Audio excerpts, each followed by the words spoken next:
Assalamualaikum warahmatullahi wabarakatuh.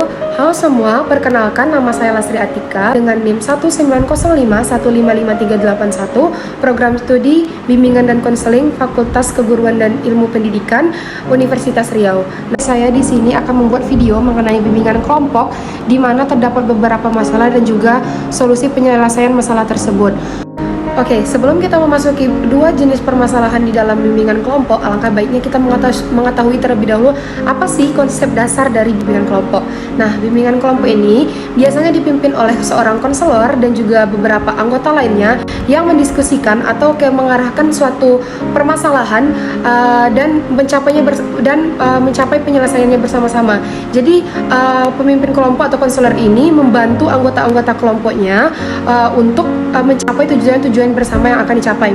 Misalnya kita memberikan bimbingan kelompok kepada wanita, di mana bimbingan dengan menggunakan teknik diskusi misalnya untuk meningkatkan kepercayaan seorang wanita yang memiliki tingkat kepercayaan diri. Biasanya di dalam bimbingan kelompok ini, dalam suatu kelompok itu adanya interaksi dari beberapa anggota di mana bisa mengeluarkan pendapat, bisa menyanggah ataupun memberikan saran kepada teman-teman yang lain, dan itu akan timbulnya rasa kepercayaan diri dari tiap-tiap individu. Jadi bisa saja dengan teknik diskusi tadi meningkatkan kepercayaan diri dari wanita. Kemudian yang awalnya wanita tersebut misalnya minder ataupun malu atau bersikap berlebihan terhadap suatu lingkungan sosial, bisa saja meningkatkan kepercayaan dirinya melalui bimbingan kelompok ini. Jadi dalam kasus pertama di mana ada kasus sekumpulan wanita yang awalnya malu, terus minder ataupun kurang percaya diri terhadap lingkungan sosialnya, maka di dalam bimbingan kelompok ini diajak untuk berdiskusi, memberikan saran, mendengarkan.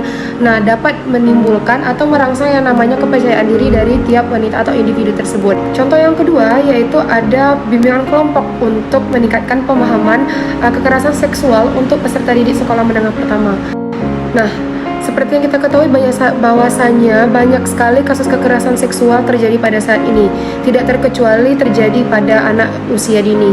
Nah, untuk itu diperlukanlah bimbingan kelompok untuk membantu peserta didik agar meningkatkan pengetahuan dan juga pemahamannya mengenai kekerasan seksual, sehingga dapat mencegah terjadinya kekerasan seksual sejak usia dini. Nah, bimbingan kelompok ini merupakan salah satu cara dengan memberikan dari lingkungan terlebih dahulu, seperti misalnya konselor atau guru bimbingan konseling di sekolah itu mengajarkan atau memberikan pengajaran atau bekal kepada peserta didik untuk memahami dan juga mengatasi permasalahan seperti misalnya kekerasan seksual melalui layanan yang namanya bimbingan kelompok ini dengan misalnya teknik diskusi.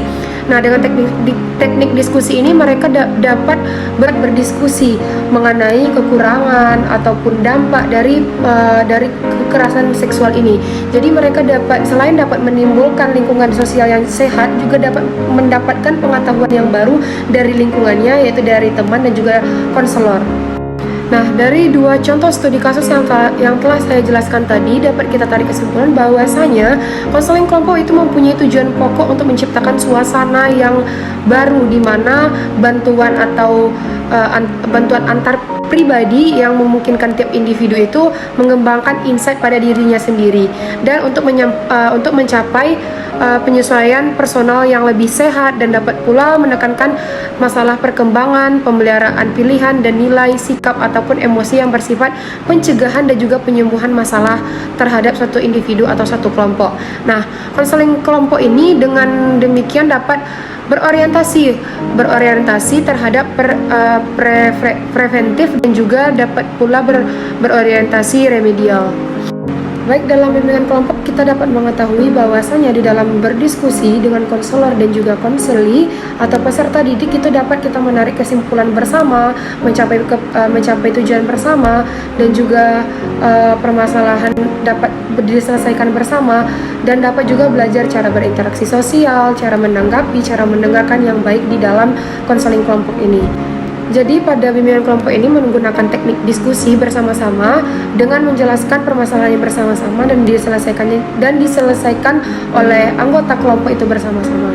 Demikianlah video dari saya, lebih dan kurangnya saya mohon maaf apabila ada kata yang kurang berkenan. Saya akhiri dengan wassalamualaikum warahmatullahi wabarakatuh. Bye bye.